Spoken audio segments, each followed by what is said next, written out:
Hello all, welcome back to my channel Basic Ingredients. இன்னைக்கு ரொம்பவே சூப்பரான ஒரு ஆஃப்டர்நூன் vlog தான் பார்க்க போறீங்க. ஒரு நாள் மதிய வேலையிலேருந்து ஈவினிங் வரைக்கும் நாங்கள் என்னென்ன பண்ண போகிறோம் அப்படிங்கிறத உங்களோட ஷேர் பண்ணியிருக்கேன். அதே மாதிரி ரொம்பவே சூப்பரான ஒரு சாக்லேட் கேக் ரெசிபியும் ஷேர் பண்ணியிருக்கேன். பீட்டர் அதெல்லாம் எதுவுமே பயன்படுத்தாமல் வெறுமனே மிக்சியை வச்சு எப்படி கேக் செய்கிறது அப்படிங்கிறதையும் ஷேர் பண்ணியிருக்கேன். வாங்க வீடியோக்குள்ளே போயிட்டு பார்க்கலாம். அதுக்கு முன்னாடி பார்த்தீங்கன்னா எங்களோட கிணறு உங்களுக்கு காட்ட போகிறேன் பாருங்கள். இதுதான் எங்களோட கிணறு. பயங்கர புதராக இருக்குது. ரொம்ப வருஷம் ஆகுது க்ளீன் பண்ணி. பாருங்கள் தண்ணி எவ்வளோ மேலே இருக்குது. இது வந்து கொஞ்ச நாளைக்கு முன்னாடி எடுத்த வீடியோ தான், ஒரு 1 month இருக்கும். இப்போ தண்ணி இன்னுமே நல்ல மேலே வந்துருச்சு பாருங்கள். நான் கல் எரிஞ்சு காட்டுறேன் பாருங்கள். இவ்வளோ இருக்குது தண்ணி, நல்ல மேலே வந்திருக்கு. தண்ணி இவ்வளோ மேலே வந்து பார்த்தே வந்து ரொம்ப வருஷம் ஆகுது. 10 வருஷத்துக்கு மேலே ஆச்சு. இந்த வருஷம் தான் வந்துட்டு மழை ஓரளவுக்கு நல்லா பேஞ்சிருக்கு. அதனால தான் தண்ணி இவ்வளோ வந்திருக்கு. பார்க்கவே ரொம்ப சந்தோஷமாக இருந்துச்சு. அதே மாதிரி ரொம்ப பயமாகவும் இருக்குது. கிணறு பார்க்க ரொம்ப புதராக இருக்குது. தண்ணி மேலே வந்து ரொம்ப வருஷம் ஆச்சு இல்லைங்களா, அதனால் வந்து கிணறு சுத்தம் பண்ணவே இல்லை.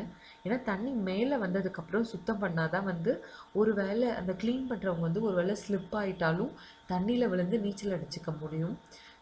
தண்ணியே இல்லாமல் நம்ம அப்படியே சுத்தம் பண்ணும்போது ஒரு வேளை ஸ்லிப் ஆகிட்டா வந்து பெரிய பெரிய கல் பாறைலாம் இருக்கும் இல்லைங்களா கிணத்துல, அதில் அடிபட வாய்ப்பு இருக்குது. அதனால் தண்ணி நல்லா மேலே வந்ததுக்கப்புறம் தான் எப்போவுமே கிணறு சுத்தம் பண்ணுவாங்க. ரொம்ப வருஷம் ஆனதுனால வந்து கிணறு சுத்தம் பண்ணவே இல்லை. இந்த வருஷம் தண்ணி நல்லா மேலே இருக்கிறதால சுத்தம் பண்ணிகிட்ருக்காங்க பாருங்கள். ஒரு பகுதி ஃபுல்லாக, ஒரு பக்கம் ஃபுல்லாக சுத்தம் பண்ணியாச்சு. பெரிய பெரிய மரம்லாம் இருந்துச்சு, ரொம்ப பெருசு பெருசாக நிறைய அப்படியே புதர் மாதிரி மூடி போய் இருந்துச்சு. இந்த வேலை எல்லாமே வந்து கண்டிப்பாக எக்ஸ்பீரியன்ஸ் இருக்கவங்க தான் செய்ய முடியும். கண்டிப்பாக நீச்சல் தெரிஞ்சிருக்கணும். அதுவும் இல்லாமல் ஒரே ஒருத்தவங்களால செய்ய முடியாது, நிறைய பேர் ஹெல்ப்புக்கும் தேவைப்படும். ஏன்னா உள்ளே இருக்க மரத்தெல்லாம் வெட்டி வெட்டி தரும்போது இன்னொருத்தவங்க மேலேருந்து எடுக்கணும். அதே மாதிரி வந்துட்டு உள்ளே ஒருத்தவங்க இறங்குனாங்கன்னா அவங்கள பேலன்ஸ் பண்ணிக்கிறதுக்கும் மேலே ஒரு ஆள் தேவைப்படும். அதனால வந்து ரொம்ப கேர்ஃபுல்லாக பண்ணணும் இந்த வேலை. கண்டிப்பாக வந்து இந்த மாதிரி வேலையெல்லாம் நிறைய பேர் பார்த்துருக்க மாட்டீங்கன்னு நினைக்கிறேன். கிராமத்திலே பிறந்து வளர்ந்துருந்தா வேணா இந்த மாதிரி வேலையெல்லாம் பார்த்துருந்துருக்கலாம். சரி, டிஃப்ரெண்ட்டாக இருக்குமே அப்படின்னு சொல்லிட்டு தான் நான் வந்து இந்த வீடியோ உங்களோட ஷேர் பண்ணியிருக்கேன். கண்டிப்பாக இந்த வீடியோ கிளிப்பிங்ஸ் உங்களுக்கு பிடிக்கும்னு நினைக்கிறேன். இந்த வீடியோ பற்றி நீங்கள் என்ன நினைக்கிறீங்க அப்படின்னு கமெண்ட் பாக்ஸில் ஷேர் பண்ணுங்கள். பாருங்கள், இந்த மாதிரி தான் வந்து மரத்தை வெட்டி கட்டி விட்டு மேலே ஒருத்தவங்க நின்று இழுப்பாங்க. பாருங்கள் எவ்வளோ பெரிய பெரிய மரம்லாம் இருக்குது.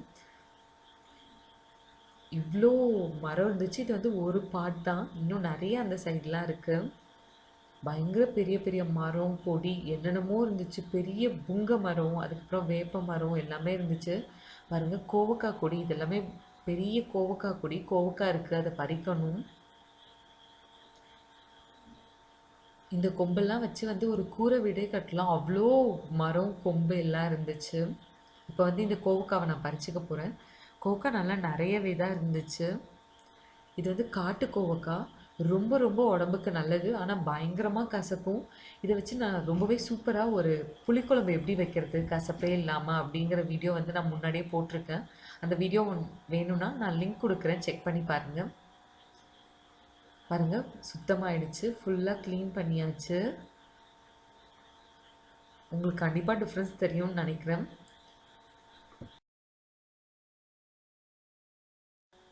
இப்போ தான் பார்க்க கிணறு மாதிரி இருக்குது. உள்ளே இருந்த மரம் எல்லாத்தையுமே வெட்டியாச்சு.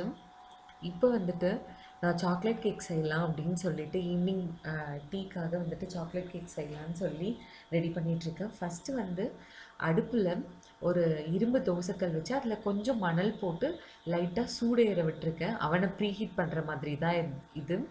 கொஞ்ச நேரம் சூடேறட்டும், அதுக்குள்ளே வந்து நம்ம கேக் பேட்டர்லாம் ரெடி பண்ணிக்கலாம். அதே மாதிரி ஒரு கேக் டின்னில் பட்டர் பேப்பர் ஸ்ப்ரெட் பண்ணி கொஞ்சம் வெண்ணெய் தடவி எடுத்து வச்சுருக்கேன். அப்புறம் ஒரு சல்லடை எடுத்து 1/2 கப் மைதா மாவு, 3 டேபிள் ஸ்பூன் கோகோ பவுடர், அது கூடவே 1/2 டீஸ்பூன் பேக்கிங் பவுடர், அப்புறம் கொஞ்சமாக உப்பு, ஒரு சிடுக்களவுக்கு உப்பு சேர்த்துருக்கேன். சேர்த்துட்டு நல்லா சலிச்சு எடுத்துக்கோங்க. கோகோ பவுடர் சேர்க்குறதால குட்டி குட்டி கட்டி நிறைய இருக்கும். அதனால 2லேருந்து 3 டைம் நல்லா சலிச்சு ஃபைனாக நல்லா மிக்ஸ் ஆகிற வரைக்கும் சலிச்சு எடுத்து வச்சுக்கோங்க. அப்படின்னா தான் கேக் நல்லா சாஃப்டாக வரும். அதே மாதிரி இந்த பேக்கிங் பவுடர் எல்லாமே எல்லா இடத்துலையும் நல்லா மிக்ஸ் ஆகும். இந்த மாதிரி நல்லா 2லேருந்து 3 டைம் சலிச்சு எடுத்து வச்சுக்கோங்க. இப்போது ஒரு மிக்ஸி ஜாரில் 3 முட்டை சேர்க்க போகிறேன். 1½ கப் மாவுக்கு 3 முட்டை. 1 கப் மாவுக்கு 2 முட்டை தான் வந்து அளவு. நீங்கள் முட்டை சாப்பிட மாட்டீங்க அப்படின்னா 2 முட்டைக்கு பதிலாக 1/2 கப் தயிர் சேர்த்துக்கோங்க. 3 முட்டைனா 3/4 கப் தயிர் சேர்த்துக்கோங்க. இந்த 3 முட்டை சேர்த்துட்டு சுகர் சேர்த்துருக்கேன். 3/4 கப் சுகர் சேர்த்துட்டு 1/4 கப் கொஞ்சம் அதிகமாக நெய் சேர்த்துருக்கேன். அப்புறம் வெண்ணிலா எசன்ஸ் இது எல்லாத்தையும் சேர்த்து நல்லா பீட் பண்ணிவிட்டேன். ஒரு 5 நிமிஷம் நல்லா அப்படியே வச்சு இந்த முட்டை, எண்ணெய், இதெல்லாம் சர்க்கரை எல்லாம் கரைஞ்சி நல்லா மிக்ஸ் ஆகிற வரைக்கும் பீட் பண்ணிவிட்டு மிக்சியில் அரைச்சிட்டு எடுத்துகிட்டு வந்துட்டேன். இப்போ அதை ஒரு பவுலில் சேர்த்துட்டு இந்த மாவு இருக்குது இல்லைங்களா, நம்ம சலிச்சு வச்சுருக்கோம்ல, அந்த மாவை வந்து கொஞ்சம் கொஞ்சமாக சேர்த்து அது கூடவே கொஞ்சம் கொஞ்சம் பால் சேர்த்து நல்லா மிக்ஸ் பண்ணிக்கலாம். ரொம்ப ஃபாஸ்ட்டாக மிக்ஸ் பண்ண வேணாம்.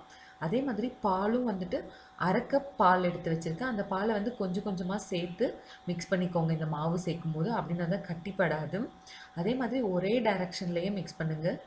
மாவோட கன்சிஸ்டன்சி பார்த்திங்கன்னா இந்த அளவுக்கு இருக்கணும். ரொம்ப தண்ணியாகவும் இருக்கக்கூடாது, அப்புறம் ரொம்ப கெட்டியாகவும் இருக்கக்கூடாது. சேர்த்துட்டு இந்த பாத்திரத்தில் கேக் பேட்டரை சேர்த்துக்கலாம். அப்புறம் 2 டைம் டேப் பண்ணிவிட்டு இந்த ப்ரீஹீட் பண்ணி வச்சுருக்க தோசைக்கல்லை வச்சு மூடிடலாம். அதுக்கும் மேலே இந்த மாதிரி கல் வச்சுருக்கேன். ஏன்னா வந்து வெளியில் அந்த ஹீட் வரக்கூடாது அப்படிங்கிறதுக்காக, நல்ல ஹீட் உள்ள கேக்குள்ளே ஸ்ப்ரெட் ஆகணுங்கிறதுக்காக. அப்புறம் அந்த தட்டுக்கு மேலே வந்துட்டு கொஞ்சம் வந்து அந்த கறி எடுத்து மேலே வைக்கிறேன், நல்ல தணல் இருக்கிறதுக்காக. இது வச்சதுக்கப்புறம் அடுப்பு ரொம்ப கபகபன்னு எரியக்கூடாது, அப்படியே மெதுவாக எரிஞ்சிட்டு இருந்தால் போதும். ஒரு 1/2 மணி நேரம் ஆனாலே போதும், ரொம்ப சூப்பராக ரெடி ஆகிடும். என்னை பொறுத்த வரைக்கும் வந்துட்டு அடுப்பில் செய்கிறது தான் ரொம்ப ரொம்ப ஈஸி. குக்கர் அது எல்லாத்தையும் விட இது அப்படியே பேக் ஆகட்டும். இங்கே பார்த்தீங்கன்னா பப்பாளி பழம் வந்துட்டு நிறைய பழுத்திருக்கு. இப்படியே விட்டோன்னா கிளிலாம் கொத்தி ஆரம்பிச்சிடும். இப்போவே பார்த்தீங்கன்னா ஒரு பழத்தை ஃபுல்லாக காக்கா கிளியெல்லாம் கொத்த ஆரம்பிச்சிருச்சு. அதனால் ஏறி பறிச்சிடலாம் அப்படின்னு சொல்லிட்டு பறிச்சிட்ருக்கேன். இது வந்து நாட்டு பப்பாளி, அவ்வளோ ஒன்றும் ஸ்வீட்டாக இருக்காது, பட் வந்து ஓரளவுக்கு நல்லா தான் இருக்கும். அதே மாதிரி மரத்துலேயே பழுத்தா தான் நல்ல டேஸ்ட்டாக இருக்குது. நம்ம ஓரளவுக்கு காயாக இருக்கும்போது அறுத்துட்டு பழுக்க வச்சா அவ்வளோ டேஸ்ட்டாக இருக்க மாட்டேங்குது, அப்படியே சல்லுன்னு இருக்குது. அதனால தான் மரத்துலேயே பழுக்க விட்டுடுவோம். ஆனால் கொஞ்சம் பழுத்தாலே போதும், இந்த காக்காவாகட்டும் அப்புறம் கிளி எதுவுமே விடவே மாட்டேங்குது, அப்படியே கொறிக்க ஆரம்பிச்சிடும். பாருங்கள், இவ்வளோ பப்பாளி கிடச்சிருக்கு.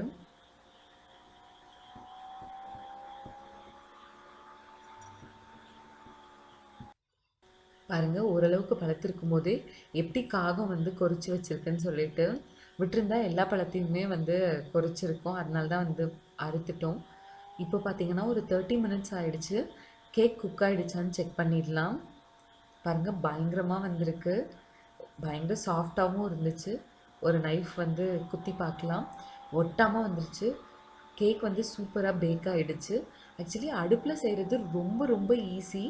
அப்புறம் அடுப்புலேருந்து ரிமூவ் பண்ணி எடுத்து வச்சுட்டு அப்படியே ஆற விட்டுடலாம். இப்போ பார்த்தீங்கன்னா இந்த அவரைக்காய் இருக்குது, வீட்டு அவரைக்கான்னு சொல்லுவாங்க.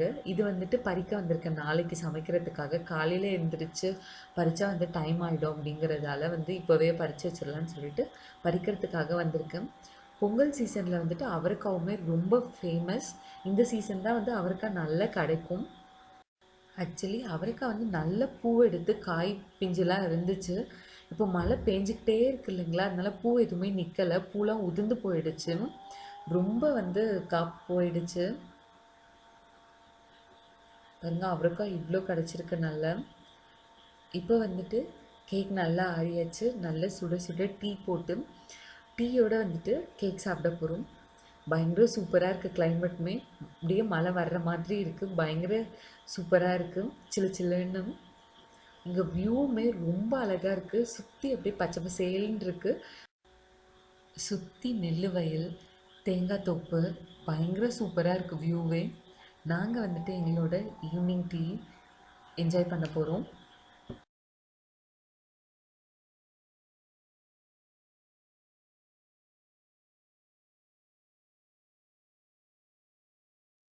கேக் வந்துட்டு பயங்கர சாஃப்டாக வந்துருந்துச்சு, ரொம்ப டேஸ்ட்டாக இருந்துச்சு.